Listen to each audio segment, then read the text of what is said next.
Here's a factoring problem that students get wrong, and the reason why they get it wrong is because they always want to factor the a squared minus b squared first. And when they do that, they initially go ahead and come up to a roadblock. Now, you can try it on your own and you'll see what I'm talking about. But what I want you to do is focus on this side of the expression. What can we factor out here? Now, initially you might say, well, there's nothing that they all share in common, except for maybe a -1.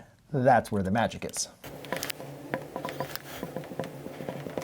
So now what I want you to see, by factoring out a -1, I turn this expression into what we call a perfect square trinomial. And it's important to remember, a perfect square trinomial can be factored down into a binomial squared. Now, we actually do have a difference in two squares. Rather than a squared minus b squared, we have a squared minus a b plus 5 squared. So guess what? In the end, I can use the difference of two squares. But we got to go through the last step because I can't tell you how many students would still forget to use the parentheses. This is a minus the quantity b plus 5. So we got to make sure we distribute this negative to both terms to be able to write our final answer correctly.